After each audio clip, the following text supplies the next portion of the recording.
It's about power and always has been. How our Darwinian nature led to modern politics and the problem it presents now. Many people have asked how we have gotten to the current political state of America. It is quite flamboyantly represented by President Trump, but he is really just a symptom rather than a cause. This isn't new. It has been this way all through history, and many people have described how we got here from different points of view. It is what Machiavelli described so well. He also described the evil common to the pursuit of power and what good people need to do to protect themselves from those that misuse power. This description is different from that and probably different than others you might have seen because it comes from a study of biology. That's what I do. I'm very good at understanding survival strategies and instincts. This is a description of this political state as being a result of Darwinian drives.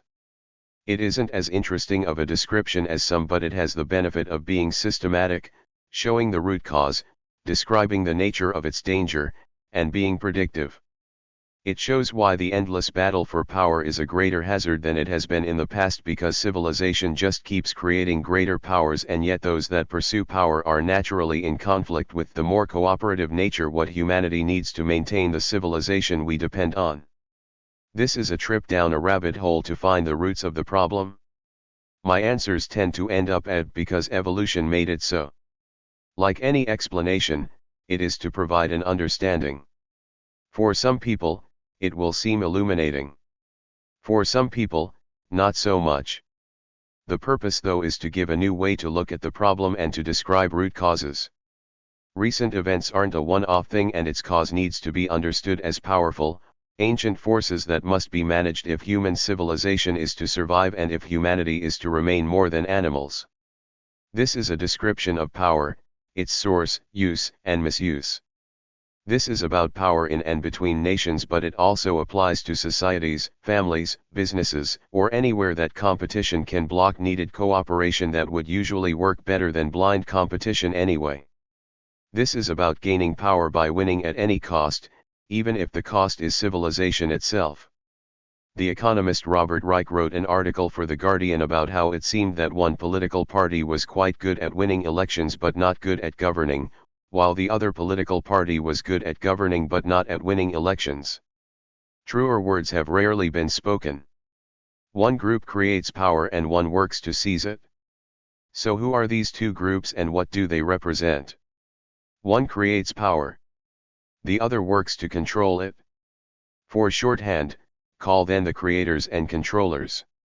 This essay is to describe that the creators are following the creative, cooperative human-created strategies of and necessary to civilization.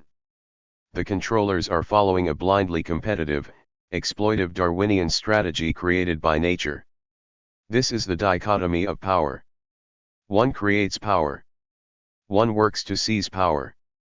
It plays out this way in everything created by civilization, and it endangers the civilization we depend on for survival.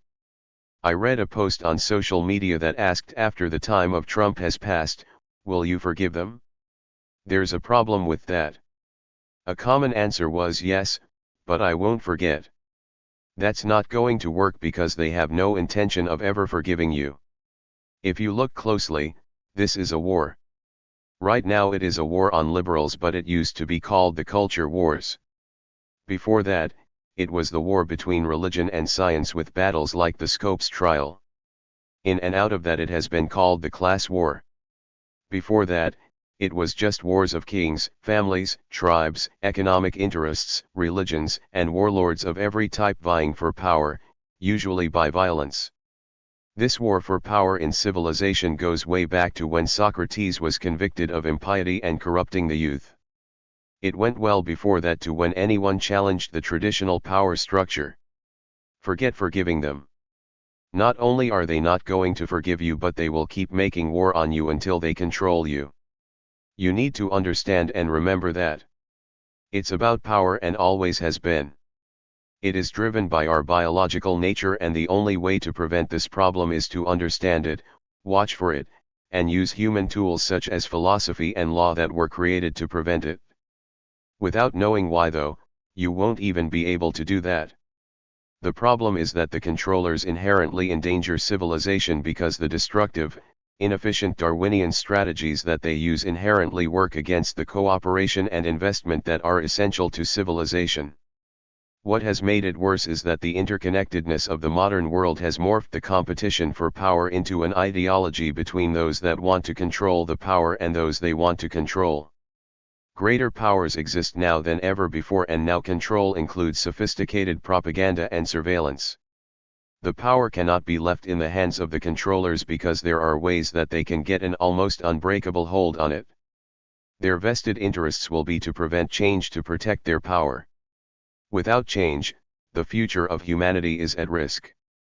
Humanity is transitioning from a tribal world where power was held by those following a Darwinian drive for it to a world of civilization where power must be held by those invested in the civilization. Biology can provide a useful description that tells part of the story of power, but the real authority might be Machiavelli. He described the ruthless, immoral drive for power of the ruling classes of Europe. His description, though, was of competition for power between princes, some immoral, some less so. Now the competition is between princes, the self-ordained aristocrats of wealth, weapons, and manipulators of the powers of civilization versus the people that make those powers. That means that the competition between the power of the people and those that would control them is different. Now, laws are used to define the power of government, so the law must be protected and used to control those that would manipulate the society. For a long time, and especially now, the law in America has been under attack at every level, from regulatory capture to manipulation of tax laws, to packing the courts to using armies of lawyers to thwart the law. For civilization to flourish, the law must own the balance of power. We cannot forgive or forget those that have tried to seize the power of our civilization and society. We must take it back, or we could lose it forever, because that is what they will work for. This is not just a battle about law. There are other tools that have been developed to fight those that would seize power. Philosophy and many of the moral lessons taught by religions are tools for preventing and fighting tyranny. This is a moral struggle that cannot be won for very long by weapons. In this day and age, what it is about is hearts and minds. Education strengthens those by teaching the importance of laws and teaching people to be able to tell truth from lies. From here on, this rather long story is a description of power based on biology, anthropology, and history. Let me tell you the story of this war so you can know what you are up against. This war started many thousands of years ago. In terms of history and even before, power has been about reproductive dominance. It still is, but it has currently taken on a new form as an ideology. Still, the source is about dominance. That's pretty simple, but it gets complicated because of another form of dominance that appears in social animals, and that is status. Good old manly violence is common enough to be popular fodder for entertainment. It's about winning the female and can only go so far and be so complicated. Status is a more sophisticated dominance behavior. An anthropologist will tell you what a powerful driver of behavior status is, as will any marketing professional. In its simplest form, status is who you have reproductive access to. No matter how good the tribal bunny hunter is, he's not going to get to make time with Chief Buffalo Strangler's daughter. He just doesn't have the status her family gives her. Status competition was a competition for good genes when genes are the only form of wealth. What status is changes when there are other forms of wealth. A territory is a great form of natural wealth. Beauty and money both bring similar status now. That's not all though. Power is now the highest form of status. Dominance is a part of status, that is power, and that includes taking away others' power. It's not unusual in social animals for dominant or high-status females to prevent lower-status females from having children or even killing their children. Now that is power. Battles for status were brutal. Tribal warfare, often about status, was merciless, especially towards men. As human society got more complicated, so did power and status, but until recently, reproduction is essentially what it was always about. There just weren't many forms of wealth, and Rome demonstrated the limits of violence. Asterisk. This is all based on my study of two things, nature and humanity. I study the laws of nature as described by Darwin and the laws of humanity as written in philosophy, government, law, religion, and lore. I study the tribal world created by nature directed by Darwinian laws of nature. I study civilization created by humans and directed by human laws. If you wonder how much of a conflict there is between them, recall that nature is well described as red in tooth and claw. It is simple, sharp, and brutal. It is too simple and blunt to sustain humans as more than animals, and we have long aspired to be more. Nature operates primarily by endless, mindless competition rather than cooperation. For a description of some of this mindless competition in our society, may I recommend Self-Made Man by Nora Vincent. Civilization only works based on a high level of cooperation. If humans primarily follow Darwinian laws, we will inevitably destroy the civilization we depend on for survival and end our potential to be more than animals. We need to recognize and understand this conflict so that humanity can sustain a civilization and develop into more than animals. We are not in conflict with nature though. We must husband the natural world for our own benefit and basic survival, but we must husband our humanity in ourselves and our civilization, or we will be nothing more than smart walking monkeys and as savage as ground-dwelling primates tend to be. Consider it this way. Nature gives you instinctive strategies that operate very fast because they are related to survival and they are simple. In your life though, don't you strategically evaluate your options, possibilities, and possible outcomes when making decisions? Don't you do that to get the best possible results? Nature cannot do that, and the strategies nature can create are much too simple to lead to good results for humanity.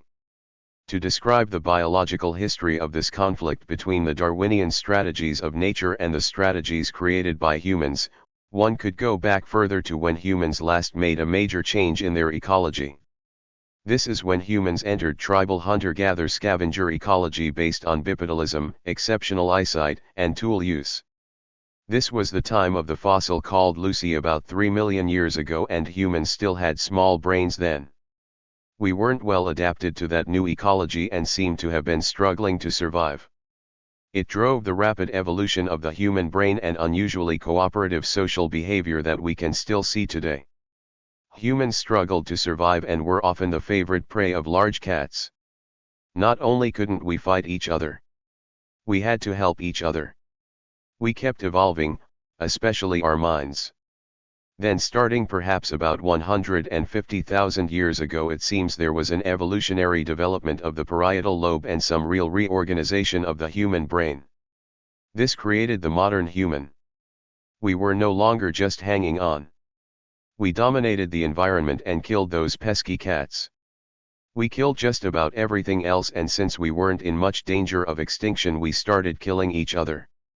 Violence was a fairly good strategy until it peaked with the Iron Age, and the new ecology of civilization needed the older cooperative strategies we used when we were new at walking upright.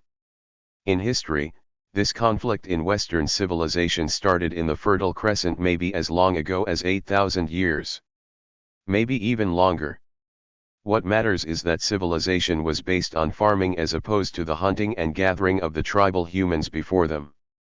These were a different people living in and adapting to a civilization that included the basic occupational castes, including farmer, builders, scribe, and priest.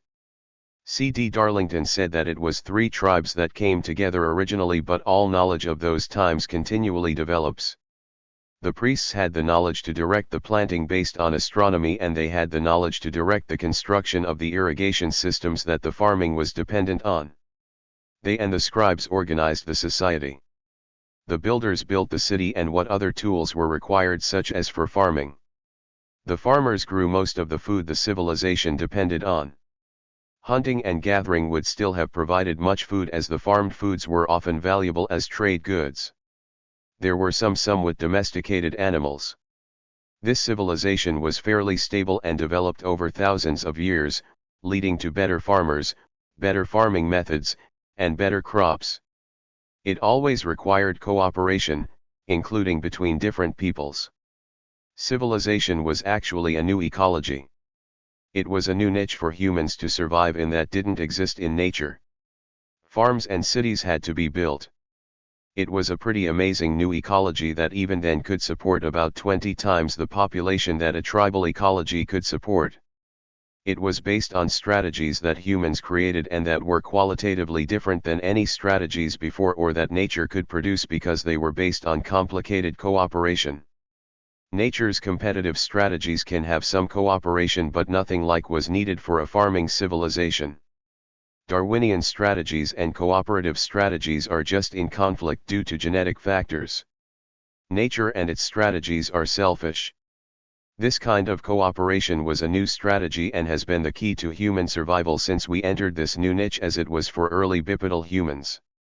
Those cooperative strategies developed into what we call laws, religions, philosophies, and science. This was a very new and different world than the tribal ecology that came before it. Civilization created great powers. It seems that there are basically only a few kinds of power, or maybe categorizing them makes something simple enough to understand. The oldest human power was the creative power of nature. The next oldest human power was the power to kill. It is a power of nature that existed long before civilization. When used by natural selection, it makes a species strong. As it is with powers, humans learn to use it for their own ends and to achieve control.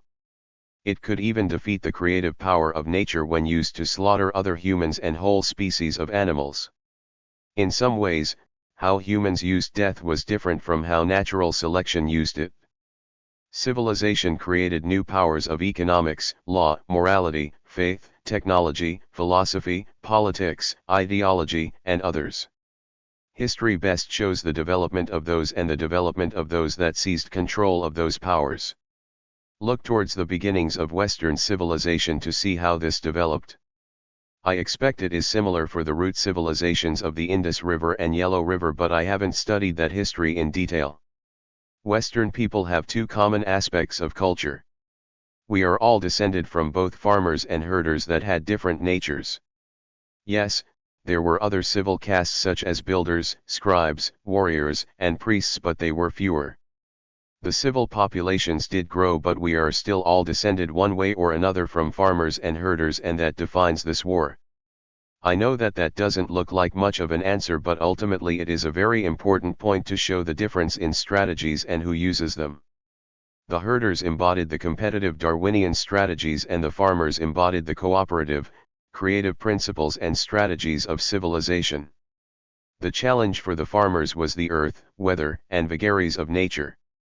The greatest challenge for herders was other humans. The conflict that plays out today is the same one that originated between the Darwinian strategy of herders and the human-originated strategies of the farmers and civilization. This conflict was first visible in ancient times when the herders returned their flocks to the pastures they had always visited and the farmers claimed it as their own because they were farming it. I'm told that saying this is a conflict between herders and farmers is a non-starter, but in terms of civilization it is where it started, how it played out in history, and in terms of instinct and strategy it is correct. I think it is easier to understand if you look at a simple starting point like that. Historically, the important event was many years later when the Semitic goat and sheep herders led by Sargon the Great conquered the Sumerian civilizations of the Fertile Crescent. They replaced the priestly caste as the rulers of civilization. Later it was the Indo-European horse herders that conquered the Middle East and Mediterranean civilizations, replacing the Semitic ruling caste. They were known as the Greeks, Dorians, Ionians, Romans, and others. Herders were successful as warriors because they were used to defending their own flocks and raiding each other's. Until very recently, warfare was primarily conducted on horseback. In a sense, the herding peoples were of civilization but never really needed to adapt to it. They were mobile. Civilization is not. If you consider the Mongols, their conquests were from Mongolia to the Middle East and Europe, but they were never part of civilization. Herders lived a more Darwinian life. War was cooperative but was about individual glory and spoils. The farmers had to be cooperative and creative, adapting to a changing way of life as part of civilization. Their irrigation projects and planning of the planting had to be led by the priestly class of the civilization. They needed a longer-term perspective to build a civilization. The controllers may be immoral in terms of civilization, but they are not immoral from their perspective. It works for them even if it is a short-term strategy, because that is how the strategies of nature work. Really, that is what matters, because it is not herders that hold the power today, but it is their strategic descendants. The form of this battle repeated in the American West between the cattlemen and the sodbusters. Arguably, the American Civil War was another skirmish in this war between the herders of slaves and the farmers, and builders, of the Northern civil society. Describing the herders puts a historic face on the strategy, but the strategy seems to have a life of its own, like a meme. It has become an ideology. It isn't herders using the strategy now, but individuals and institutions following an ideology. It wouldn't be surprising that machines, including corporations and political parties, would incorporate Darwinian strategies. It might be inevitable. Competition can be strategic and productive. Examine the powers created by civilization and see how they develop. In every case, they are to fulfill human needs. That makes them important, and so they represent a power. Then the controller sees that power. Because they are better at getting elected, and also because they desire power due to Darwinian drive. Then the institution that served the society becomes its controller and exploiter, yet its function is still needed by the society. The problem is not the institution but those controlling it and the Darwinian strategies they use. So what are the powers created by civilization that the controllers want to control?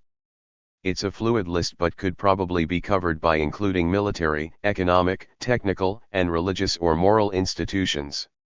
Religion is a power older than civilization, but it developed more for a more complex society. Religion is many things. Some people think it is good. Some people think it is bad. Why such a difference? Why does anyone care? Religion is incredibly important because its basic function is to husband morality. It is to preserve a people and teach the lessons of survival that have worked for that people. It gets great power from people's moral instincts that cause them to seek out and protect moral strategies. It is what communities were organized around to keep their identities when multiple tribes came to live together in civilizations. It had leadership that could work to resolve conflicts between those tribal groups that existed together in civilization. That leadership could resolve conflicts that tore families apart. The gods of religions were the human faces of peoples and moral principles. The concept of God has gotten so strangely distorted that I won't even bother to mention it in the context of religion, though these days many people think that that is all that religion is about. Morality is what religion is really about. It still is about morality because that is a human need, but what we see is the power of it that was layered over it. Like religion, the gods changed from a benign symbol to a power that could be used for control. For many people, though, the spirituality of it was never lost. The lore, that is the truths that are never lost in time, is that religion is about people. Not about popes and priests. It is about marriage, birth, family, life, and death. Isn't that important enough to be a great power even without a god? No matter what your beliefs, you know religious people that you respect for their basic goodness. Consider Jimmy Carter as an example. He was just a good man that helped others and never exploited anyone. Now think of all the blood let in the name of religion. Think of all the greed associated with religion. There are two different aspects of religion. One is a mechanism for the survival of families, communities, and society. One is about power. They are different things. Compare Jimmy Carter to Jimmy Swaggart. Understand the difference and the relationship of each to religion. Think about tools, a mark of humanity. Early humans developed tools to get food and for protection. When humanity was new and adapting to the new ecology of walking, they were in too precarious of a position to fight each other. The challenge of nature was too great. Conflict could destroy the tribe. That changed when humans started to become the dominant animal in the ecology perhaps 150,000 years ago. Tools began to be used for power. Civilization amplified that and created better tools, including those made of metals. The military has always pushed technological development, but most of that has been replaced again and again over time, always to accomplish the same task. At the same time, farming techniques, building techniques, cooking, law, philosophy, science, and other creative technologies have built upon themselves and grown as civilization has. Always, though, this great power has been seized by the controllers. They rarely focused much energy on serving civilization. They served themselves, though they might husband civilization as property or as a source of other powers.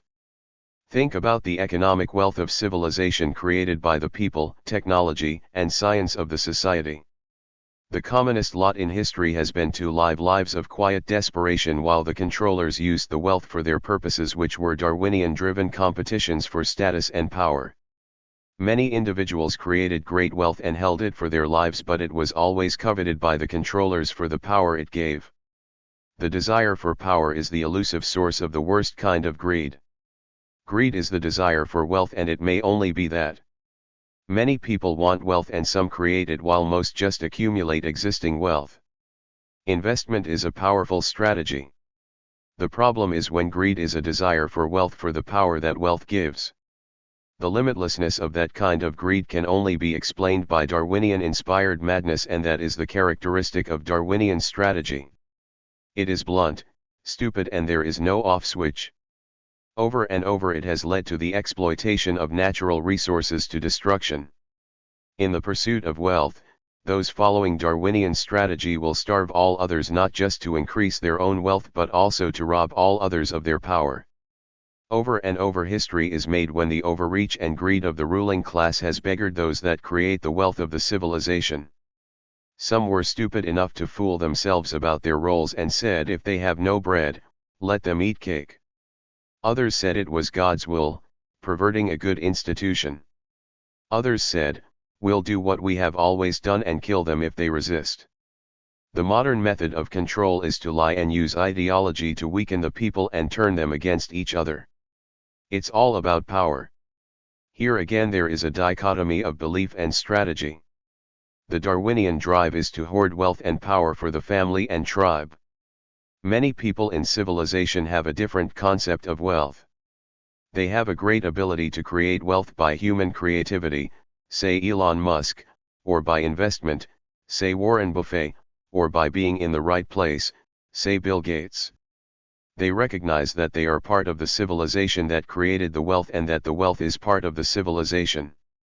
The problem is well known that private fortunes usually are soon transferred to the machinery of lawyers, accountants, and trusts that have little benefit to society or the descendants of those that created the wealth. The money can be transmitted to descendants but not the creativity or the strategy that created the wealth. In fact, it often weakens them, and so that the wealth is squandered by attempts to safely preserve it. By the third generation, the wealth and strategy are gone.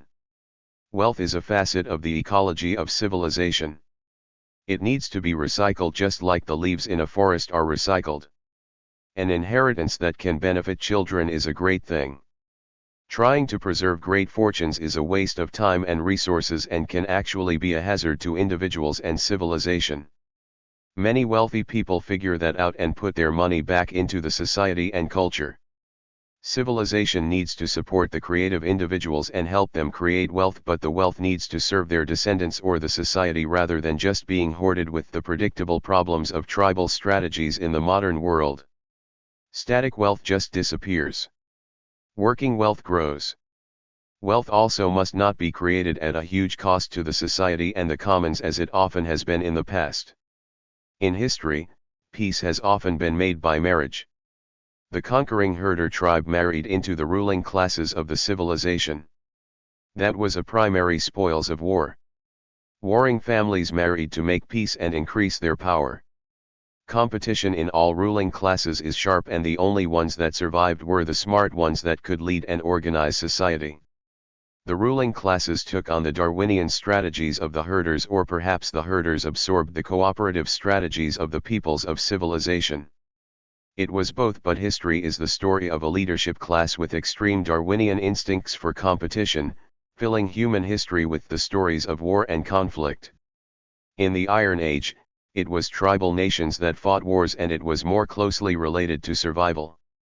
Later they made civilizations fight, which wasn't really a dominant natural component in the nature of the civil peoples who were the creators. Farmers, builders, scribes, and priests have little use for or benefit from war. The controllers and warriors did. After the Iron Age, the tribal world was largely gone, but the wars of civilization were still Darwinian. The controllers used the resources of the creators of civilizations to fight their wars for control that rarely benefited the creators. Many bloody, destructive wars of history were known to originate fundamentally as family spats for power in the ruling class.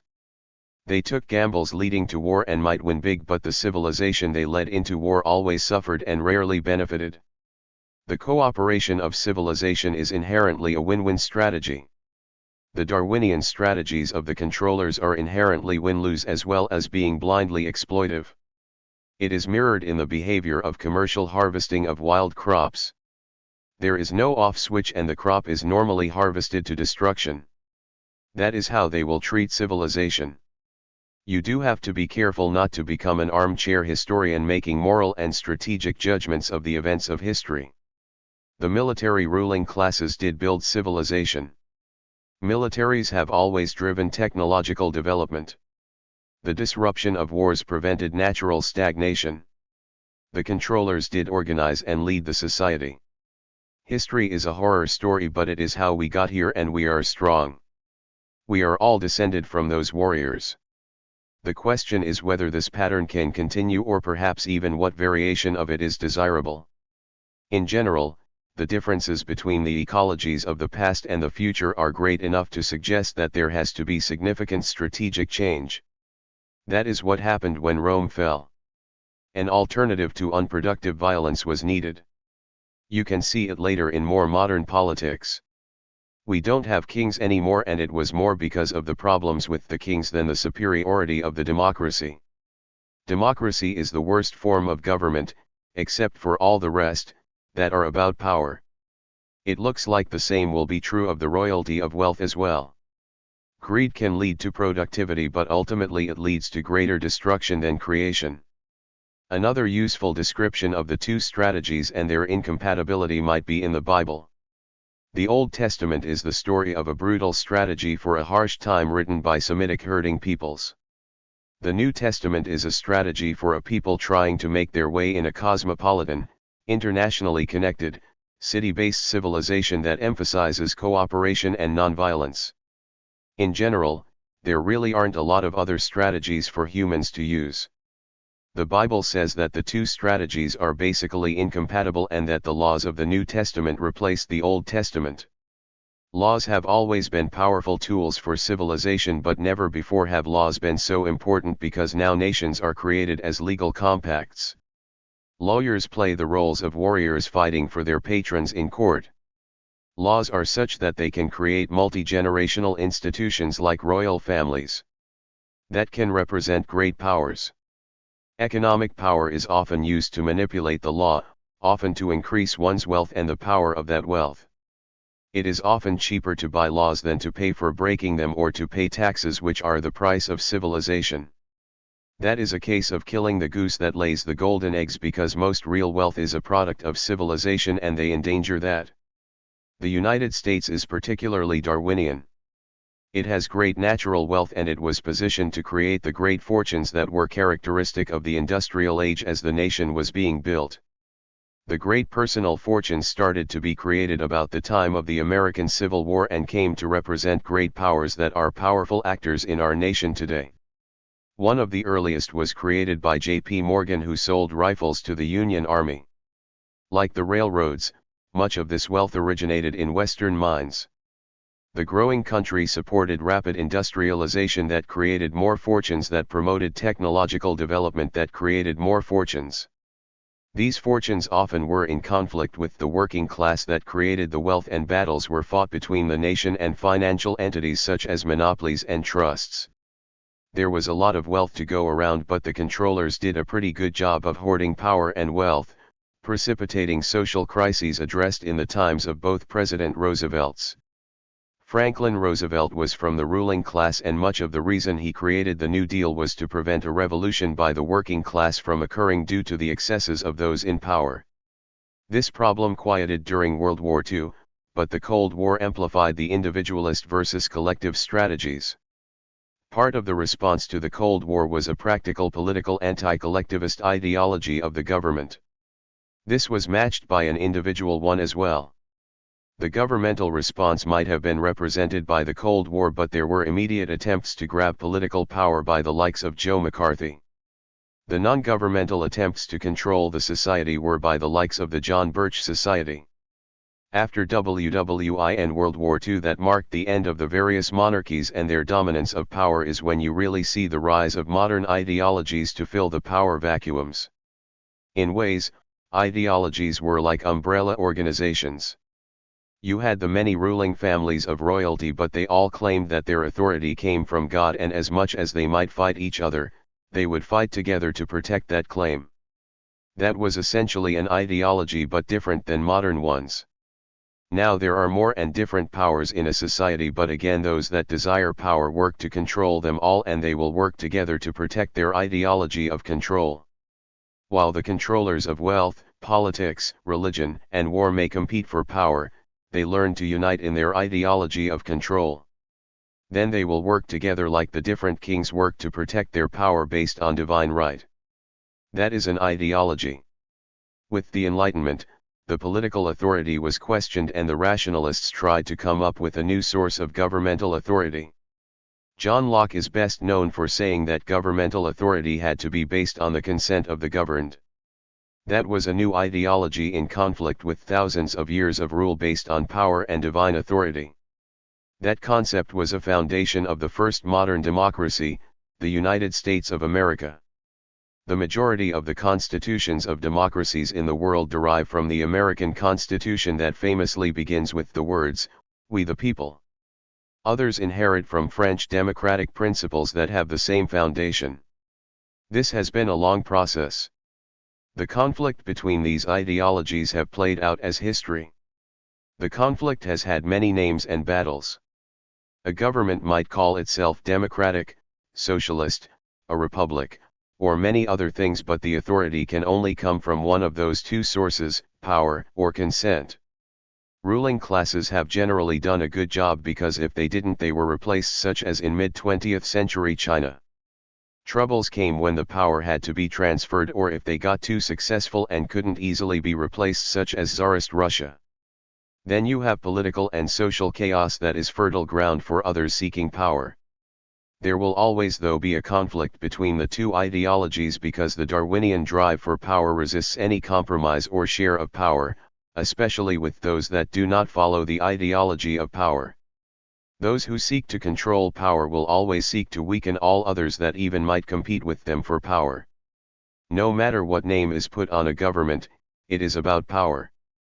There may be a balance between the people and those that are driven to power and control, but the Darwinian drive for power and dominance never ends. Now that competition plays out between ideologies, but perhaps the best name is the class war. Neither capitalism or collectivism is a form of government. Government is either by a ruling class whose authority comes from some form of power to control, or you have a government with power coming from the consent of the governed. Even then it is about power, because in a real democracy there are those that don't agree, but the democratic agreement is that they will go along with the majority or be considered outlaws. As far as Locke was concerned, liberty was about freedom of thought more than freedom of action. How then could the ideology of democracy deal with the ideal of those that would rule by power? Sometimes it was by law and sometimes by waiting. The people have greater power than those driven by Darwinian instincts. Those driven by Darwinian instinct tend to turn on each other as well. That drive and ideology contain the seeds of its own destruction. Democracy is difficult and requires complicated agreements and laws respected by the people that desire to choose who shall govern them. Karl Marx came up with a simpler form of self-governance based on a lot of assumptions that didn't work out. The first two communist revolutions only worked at all because the ruling class was so abusive, as in Russia, or where there was no strong authority to oppose the communists, such as in China. In neither case did the governed have much say about how they were governed. Lenin and Stalin set pretty high standards of violence-based authoritarianism. The ruling class changed, but their authority still came from power. Seriously, is the Democratic Republic of North Korea anything but a monarchy? There were many skirmishes between the ideology of this nation as described in the Constitution as belonging to the people and those seeking the power the society of the nation created and represented. Because of the great modern power of economics, there seems to be a class war developing based on libertarian ideology. The first skirmish in the recent engagement was when President Reagan cut the top tax brackets and started the modern national debt. The pay-go spending policy had meant that for new government spending bills, the source of the funds had to be specified. Ronald Reagan started the era of tax cuts without saying what would replace the lost revenue. It was claimed that trickle-down would pay for the tax cuts. This was the start of a huge transfer of wealth from the middle class to the wealthy. At the same time, right-wing media was pounding out libertarian ideology in the name of conservatism. Partly it was real ideology, but it was becoming more and more that the wealthy had figured out that it was cheaper to support conservative propaganda, pay tax lawyers and buy legislation than it was to pay taxes on their great wealth. Since the national debt was public, that took power from the working class. Another great political skirmish for political power came in 1997. Interestingly, Newt Gingrich is an admirer of biology. The lore is that he thought that biological systems should be applied to the U.S. government. He groomed a group of congressmen and trained them in Darwinian strategies of win-lose, refusing any compromise that is described in human law. It was a great strategy for gaining power, which the Republican Party did. It seemed very bad at governing, though. It led to the Party of No and the Tea Party of Chaos. Mr. Gingrich had brought the law of the jungle to an institution of human law, and human law, the Constitution, took a beating. The main descriptions of Congress have been gridlock and ineffectual. Since then, the law has been primarily used to cut taxes on the wealthy and otherwise consolidate power for the powerful. Again, objectively speaking, this might or might not be a good or a bad thing, but the Darwinian principle behind it means that there is no end or limit to it, and they seem quite bad at governing. That is bad. The power will continue to accumulate, and the citizens, whether called the middle class or the working class, will lose money and power while lacking the good leadership that is critically needed now. By the time of the Tea Party, the libertarian sponsors were quite visible. Enormous amounts of money were systematically used to create a libertarian infrastructure in numerous educational, cultural, and other social institutions. Libertarian think tanks generated propaganda, policies, political strategies, and candidate suggestions for more mainstream political races that mainstream conservatives didn't have resources to produce. Right-wing media in radio and TV, such as Fox News, profitably churned out propaganda teaching hate and fear of liberals. Theirs was an emotional message appealing to the drug of anger, fear of change, and indignation about being ignored by elites. That is the modern way to compete for power. They took advantage of all the pains that rapid modern change created and blamed it on the liberals. It wasn't the liberals that threatened them, but those fears brought out moral and survival instincts. At the same time, the left foolishly appealed to identity politics instead of appealing to the large working and middle class whose power had been taken. While the left just didn't even think much about power, the right carefully explored what topics would trigger fears.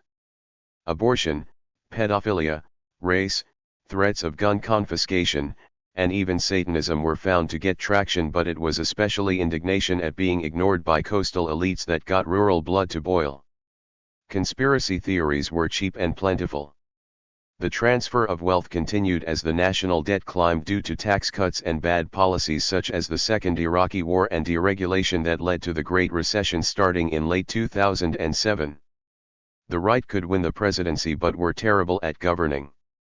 Then there was the reaction. President Obama apparently scared a lot of the traditional power structure.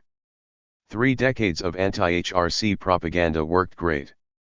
Mr. Trump ran a populist campaign claiming he would fix everything but mostly just listed enemies and what he would do to them. Those that listened to the fear-mongers were glad to hear who their enemies were. The nomination of Mr. Trump displayed the complete takeover of the Republican Party by those seeking power for control. Intentional or not, Mr. Comey exhibited masterful timing. Mr. Trump won in the Electoral College. Now we get to see how power has always been done by a master of Darwinian strategy. Human law goes first. Mr. Trump has never hidden his contempt for the law. Now, it is simply a convenient tool to forward his agenda and attack his enemies. Funny thing, his chief strategist is Mr. Gingrich. His policies and judicial nominees are provided by libertarian think tanks. He isn't just ripping the law and environment apart, he is attacking the very concept of truth itself. Sure, he's making good money off it, but it's really about power. One surprising thing is how much help Mr. Trump has gotten from the Senate. The House did its job of charging the president for his behaviors, but the Senate didn't even consider the charges. Maybe it was fear of Mr. Trump's retaliation, but considering recent history, it was more a display that those seeking to control power had taken control of the Republican Party. It seemed a surprise what Mitch McConnell was willing to do for partisan power, but his history is about seeking power. The Senate has been corrupted into seeking power instead of serving the nation as the institution was created to do. That is the power of ideology. The conservatives have long worked to control the power of the courts because they know that their policies are unpopular. Mitch McConnell did a great job of blocking President Obama from making judicial appointments. Then when Mr. Trump became president, he started a production line creating federal judges, largely based on recommendations from the Heritage Foundation. Then McConnell gave a master class in grabbing power with the successful nomination of Neil Gorsuch by basically stealing the appointment from President Obama. At the same time, he has prevented the consideration of almost every bill passed by the House. It does qualify as poor governance, but very good as an effort at destroying human law. So, where is this going to go? In November we will learn more, but keep in mind that this conflict is far bigger than Mr. Trump. Warren Buffett said, "We are in a class war and my class is winning." The current conflict is probably best described as a class war, but it's bigger than that as well. It is about preserving the vested powers created by the great wealth that American and Western civilization has generated in the past few centuries of colonialism and industry. It is still a continuation of their ancient battle for power. It is a moral battle. Even if Mr. Trump wins, it seems likely that the forces of history that replace the kings will eventually prevail, but it could be very bad for civilization in the meantime. At the same time, technology development allows the controllers to extend their control, both by giving them a more controllable power and by offering methods to manipulate society and the information society receives. That is what the Heritage Foundation works for: unbreakable power by propaganda and manipulation of laws. Mr. Trump has all the appearance of wanting to become a modern autocrat like Russian President Putin that he openly admires. He has some amazing levers of power available to achieve that. Mr. Trump represents not just the desire for power that is the strategy of the herders, but also the belief that it is their right by Darwinian victory. As Darwinian principles dictate, right and wrong are defined by success or failure. Whoever dies or loses is a victim of evolution. Might makes right is a Darwinian principle and incompatible with the human invention called civilization, but to them, it seems moral. It is moral, the moral strategy of the tribe, but not a moral strategy that will support a civilization. You can have human law or Darwinian law. You can have the Constitution or the law of the jungle. Noticeably, there is no natural second place in Darwinian conflict, and the conservatives that have created modern politics don't consider compromise anything but a weakness. Constitutional law is an inconvenience and impediment to their power, as is science and critical thinking. Their strategy will not support a civilization, and civilization is the ecology that replaced the tribal ecology we left when we created the farms and cities of civilization. It is our life support system, but the herders don't instinctively think that way. Herders tend to consider farmers and their modern equivalents to be slaves to their work. Civilization does not occur in nature. It is created. Their strategies of violence will damage or destroy civilization. Look what the Mongols did. They absolutely destroyed city after city and even some civilizations. They destroyed the Islamic civilization in 1258. They had no use for civilization. Herders only even tolerate civilization when they rule it. It's not so much that Mr. Trump is lawless. It is that he follows Darwinian law. So what is working against him to prevent that? First off is Mr. Trump himself. He doesn't have the skill or discipline to pull off a project like that, even with the great levers of power that the presidency gives him. Like him or not, Putin is brilliant. Like him or not, Hitler survived the crucible of WWI. Mr. Trump avoided syphilis and ran a bunch of businesses into the ground. He loses when confronted by reality, and his alternate truths will only take him so far in the face of realities like the COVID virus and global climate change. Only an extremely wealthy nation could so far shrug off his mismanagement, but America is still going to get hurt by it beyond the many thousands of lives needlessly lost. Climate change will get more obvious every year, and there will be more viruses. There is another obscure issue related to genetics that will present another existential threat that Darwinian strategies will not be able to manage. Reality itself is Mr. Trump's enemy. His worst crime may be the harm he has done to respect for truth, but it isn't something he can change no matter how hard he tries. Another thing that will always work against him is the very Darwinism drives that are his great tool. He must surround himself with others willing to follow that strategy, and the mindless competition means that they are all going to fight each other. The infighting of his administration is astonishing. It is also astonishing that he can find any more people with the nature to join his administration, but power does attract many people. A certain type of people. Ideologically driven candidates are also provided by the libertarian infrastructure. They may be more dangerous than those driven by a simpler desire for power. Still, not surprisingly, he has had to greatly rely on family members. It has not added much of value to his own limited competency. Ideology helps Mr. Trump, but another big problem he faces is shown by the Republicans opposed to him. Mr. Trump may be sort of normal in Darwinian terms, and he has ridden a populism fueled by right-wing propaganda, while massive world and social change have caused widespread dissatisfaction. He was able to turn that propaganda and dissatisfaction into votes. Still, he has added the traditional conservative establishment to his large list of enemies, and the more he profanes the presidency and the Republican Party in the eyes of traditional conservatives, the more the danger that the Senate will actually turn on him. So many find it unbelievable that they haven't already, but the Republicans have always been good at forcing discipline. They get in line.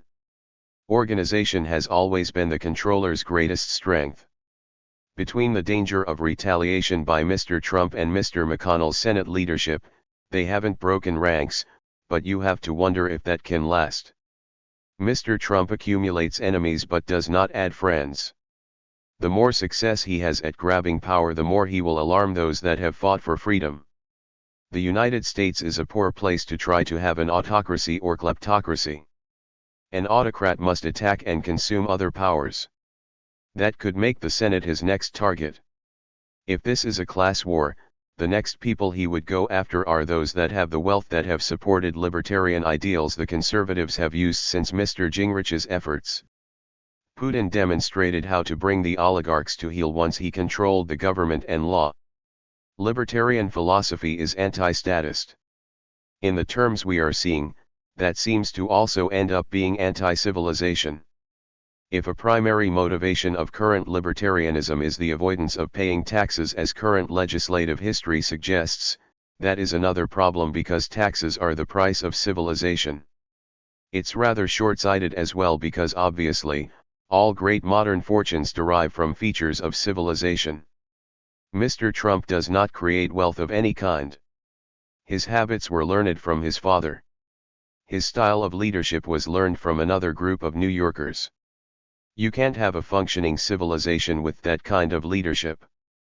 A few years ago there was a recognition of the problem of wealth inequality that had largely come about because of the manipulation of law but also because of the inherent utility of wealth to create more wealth.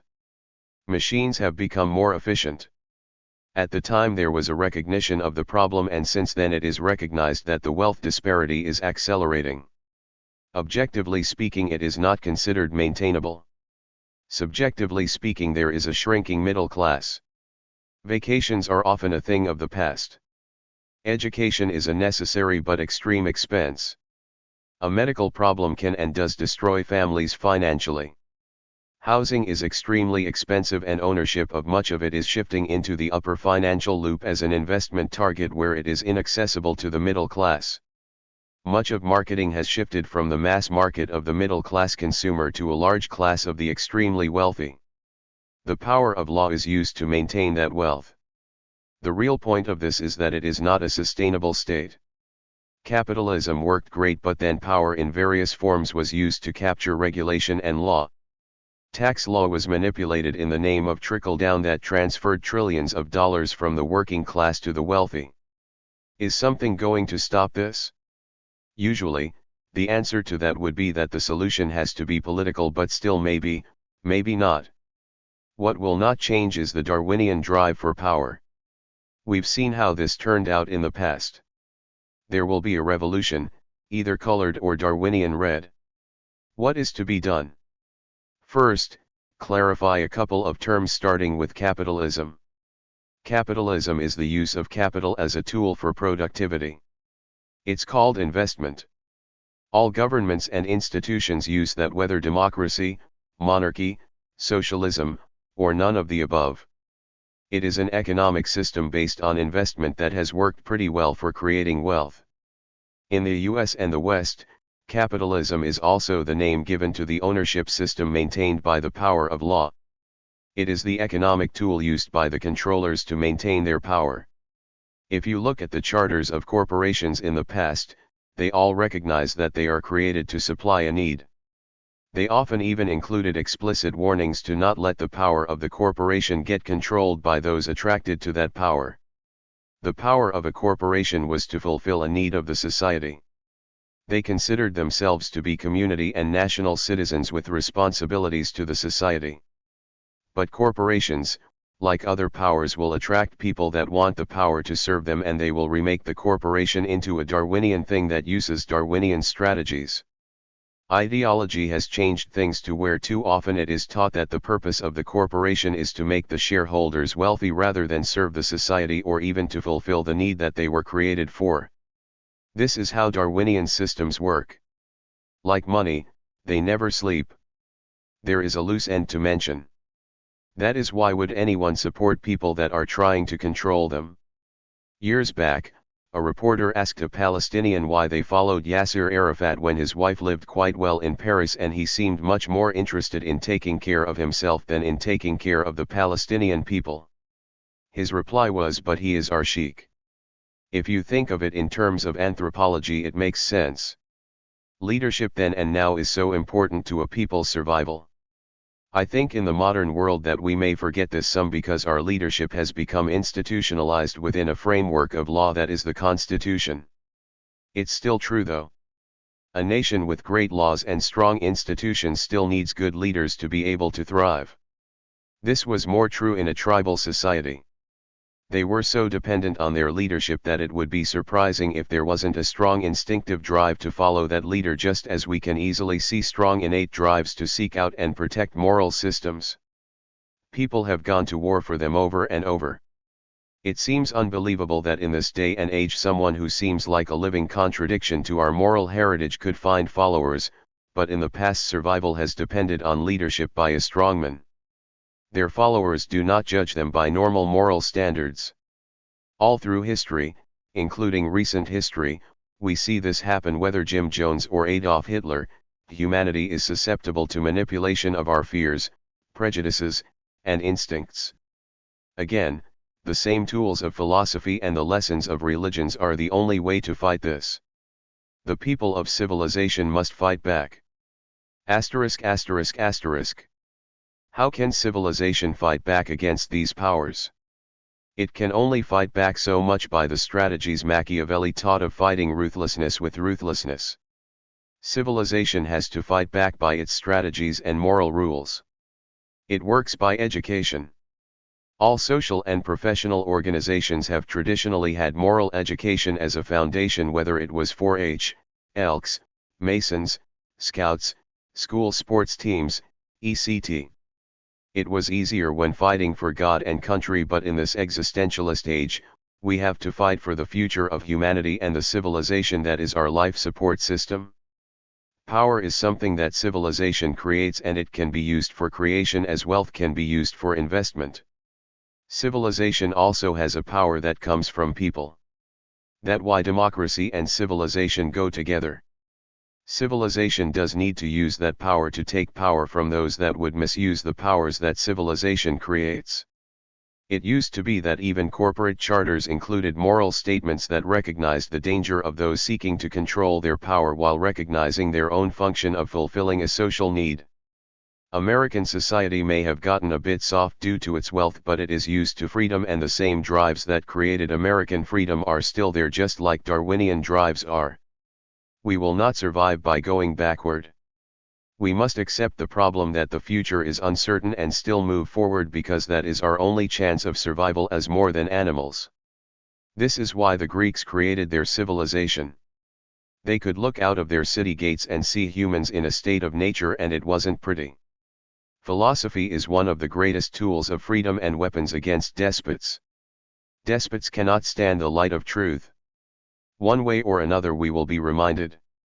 That fight continues, and now as then, it is less a war to be won than the moral battles fought every day by all good men and women. The same tools of philosophy and the lessons of religions are the only way to fight this. The people of civilization have been dragged into a war they never wanted, and they must fight back or they will lose. http://zagwap.com/videos/index.html